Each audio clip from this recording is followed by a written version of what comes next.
Et salut la compagnie, j'espère que vous allez bien. Je suis de retour aujourd'hui avec le rendez-vous mensuel qu'on adore, tout du moins le rendez-vous mensuel que j'adore, à savoir mes favoris. Je commence tout de suite avec une série que j'ai regardée vraiment tout début du mois et que j'ai littéralement dévoré.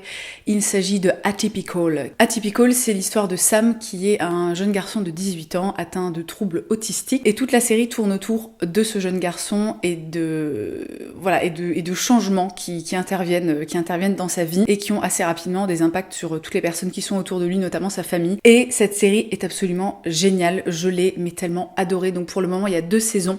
Il y en a une troisième qui est en préparation pour mon plus grand bonheur. Et vraiment, c'est une série qui est drôle, qui est touchante. Les personnages sont vraiment géniaux. Sam est hyper attachant. Enfin, ils sont tous hyper attachants et ils ont tous des personnalités qui sont...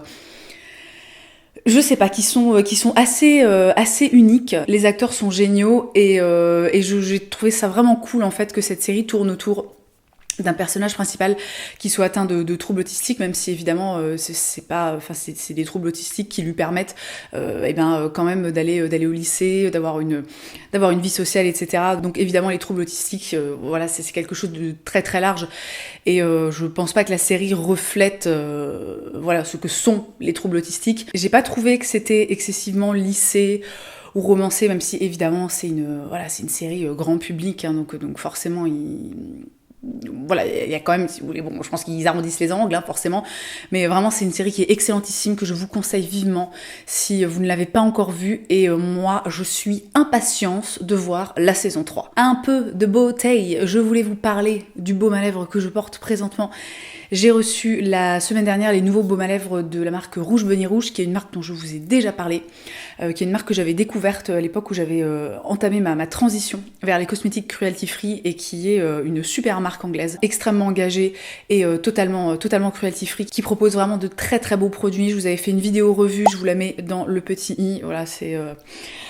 Ne cherchez pas, en fait, hein. Dans 10 ans, je ne saurai toujours pas de quel côté sort le petit i quand on regarde une vidéo. Hein. Voilà, va falloir s'y faire. Bref, ils sont sympas, ils m'ont envoyé leur nouveau baume à lèvres, et alors je suis tombée totalement amoureuse de ces produits. Alors il y a plusieurs coloris, mais moi je suis tombée particulièrement en amour pour celui-ci, qui est la teinte Amazing Anemones, la teinte 0,95, et qui a un rendu tel que vous le voyez sur mes lèvres de petits rouges un peu en transparence comme ça, effet un peu bouche mordue, hein, comme on dit. Et moi qui porte dans la globalité assez peu de maquillage ces derniers temps et encore moins de rouge à lèvres ou de trucs comme ça, je suis complètement en amour pour ce truc. Les teintes déjà sont hyper jolies, sont hyper réussies, notamment celle-ci qui est celle que je porte la plus. Et alors c'est d'un confort absolu sur les lèvres. Problème, je trouve, avec les baumes à lèvres teintés, c'est que, alors déjà de base, un baume à lèvres qui est en stick, souvent ça a tendance à pas être génial, mais alors un baume à lèvres en stick avec des pigments, tu te dis tu vois, ça sent les pigments qui te déshydratent la bouche. Et alors on est d'accord que quand on met du baume à lèvres, l'idée c'est pas de se retrouver avec le désert de Gobi à la place de la bouche, quoi. Et ici avec ce produit, vous vous en doutez, eh bien c'est merveilleux, absolument pas de problème de déshydratation. Vraiment c'est une texture qui est hyper agréable, alors qui est pas du tout collante, on n'est pas du tout dans un gloss, un truc un peu comme ça, tu vois, pas forcément super agréable. C'est vraiment une texture qui est légère, mais qui en même temps, qui est riche, qui hydrate, qui vieillit pas, au fil de la journée, quand le truc s'estompe un petit peu. Ça te dessèche pas la bouche, ça fait pas des trucs un peu moches, dégueulasses comme ça. De plus, il met un peu de couleur dans ma vie, et ça c'est bien quand même, hein, parce que c'est bien, tout simplement. Un favori un peu pêle-mêle qui tourne autour d'une OP que j'ai faite il y a seulement quelques jours. Vous l'avez peut-être vu si vous me suivez sur Instagram, mais j'étais à Paris il y a pas très longtemps pour un événement avec Araku. Donc Araku, rapidement, c'est une marque de café hyper éthique, hyper bio, hyper engagé, hyper tout ce que tu veux, avec laquelle j'ai travaillé, avec laquelle j'ai d'ailleurs créé 2 petits coffrets. Si vous êtes fan de café et surtout si vous êtes fan de Très très bon café parce qu'on est quand même, si tu veux, c'est pas du Nescafé quoi. Café vraiment qui est excellentissime. Hein. Je vous mets les liens dans la barre d'infos si vous voulez aller jeter un œil au coffret, notamment au grand qui est un peu... si vous avez des fans de café autour de vous ou même pour vous-même, le grand coffret c'est vraiment, si tu veux, le starter kit idéal pour vivre en harmonie avec ton café. Hein.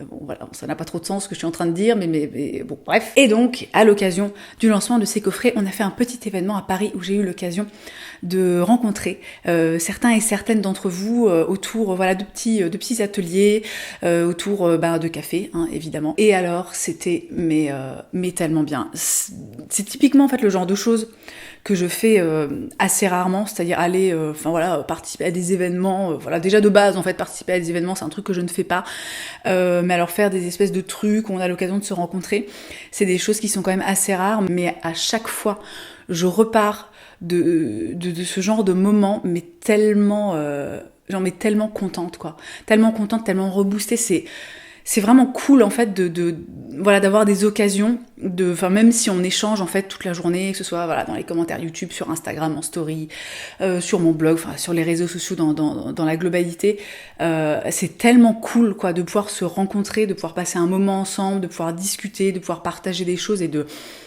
et je sais pas, tu vois, de partager le même oxygène quoi. C'est le genre d'expérience qui m'apporte énormément et où je rentre toujours chez moi le soir, mais genre blindé, full blindax, tu vois, d'amour et tu vois, j'ai l'impression qu'il y a des petits oiseaux. J'ai l'impression d'être dans Cendrillon, tu vois, et d'avoir des petits oiseaux comme ça qui volent autour de moi et des petites souris qui dansent et des choses comme ça. Et du coup, quand même, dans mes favoris, je voulais absolument vous parler de cette petite plante, puisque lors de l'événement en fait on a fait des ateliers upcycling, donc avec les boîtes de café spéciales qu'on a faites avec Araku pour mes coffrets, et donc on a réutilisé ces boîtes pour planter dedans des petits caféiers. Et alors je suis tellement fan de cette plante. Je ne savais pas du tout qu'on pouvait trouver des caféiers en France, qu'on pouvait les mettre dans des pots et qu'on pouvait les faire pousser.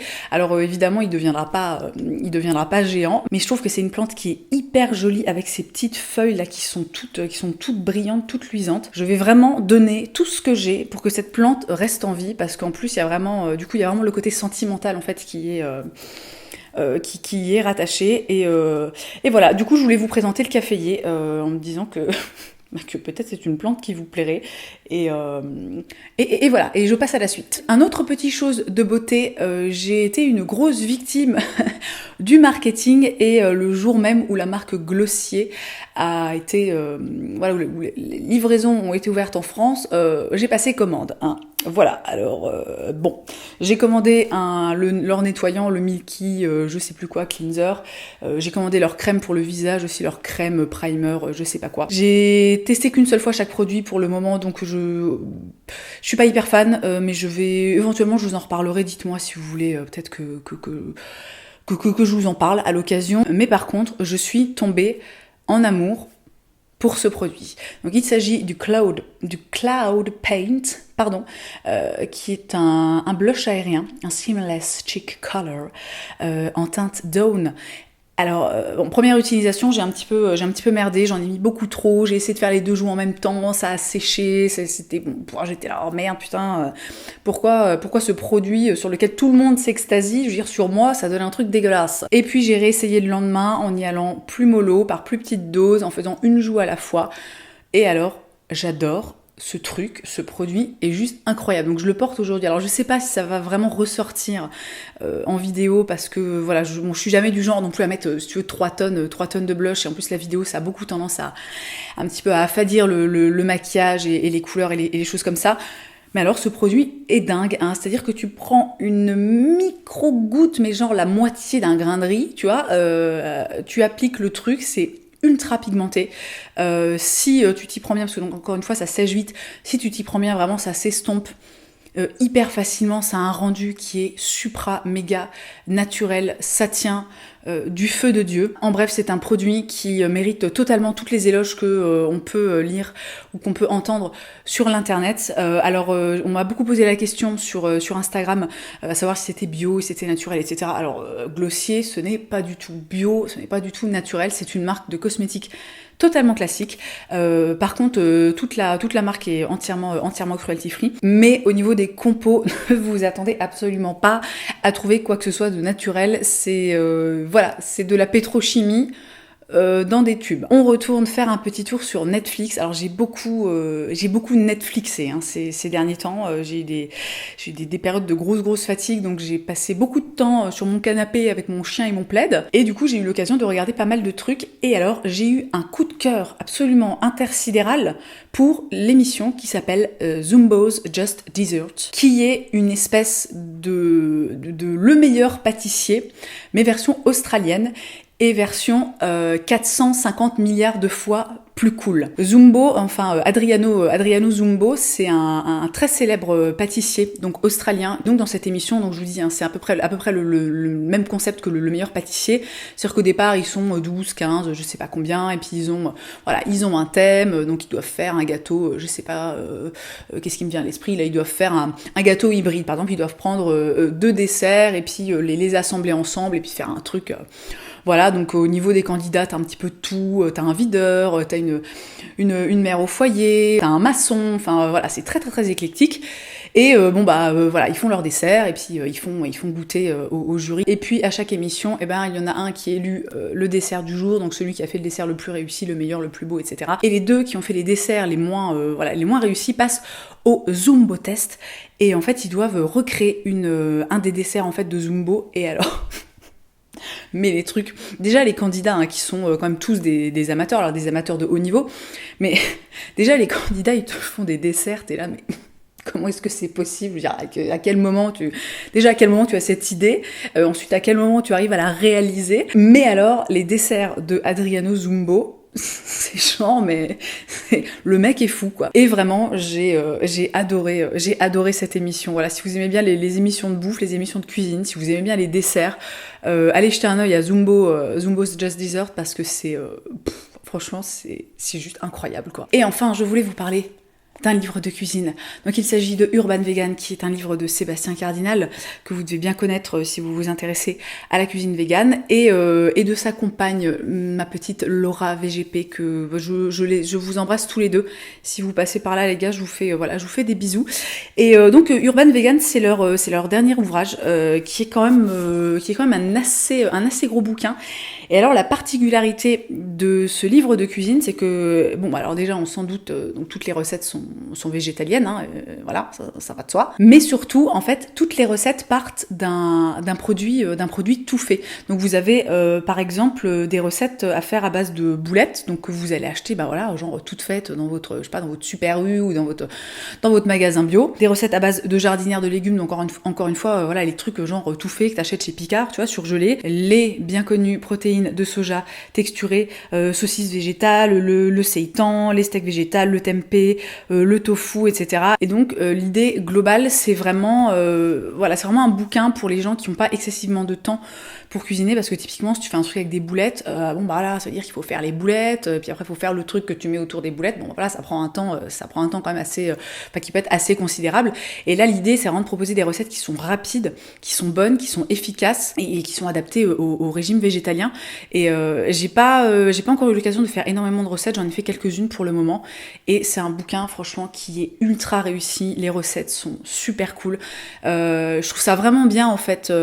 Alors c'est vrai que ça peut paraître un peu, je sais pas, paradoxal, mais en soi je trouve ça vraiment bien que des produits transformés en fait de base soient mis en avant dans un bouquin de cuisine, parce que on a l'impression, et je trouve a fortiori avec la cuisine végétalienne, que c'est toujours compliqué, quand je dis on a l'impression, en vrai on a l'impression quand on connaît pas très bien la cuisine végétalienne, parce qu'en vrai en cuisine végétalienne tu peux faire des trucs extrêmement simples, comme des trucs, c'est comme la cuisine pas végétalienne si tu veux. Mais bref, il y a quand même cette espèce d'idée reçue que putain c'est compliqué, il faut des trucs, tu vois, c'est chiant, c'est difficile à trouver, etc.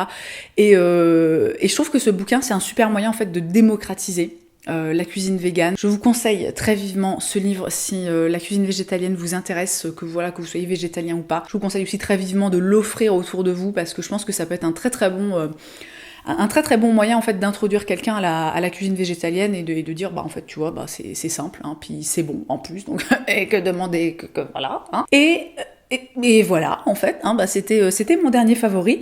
Donc j'espère, comme d'habitude, que cette vidéo vous aura plu, qu'elle vous aura permis de faire de jolies découvertes, qu'elle vous aura inspiré. Merci, comme toujours, hein, d'avoir passé ce petit moment avec moi. Je vous souhaite une très belle journée. Je vous embrasse et je vous dis à la prochaine.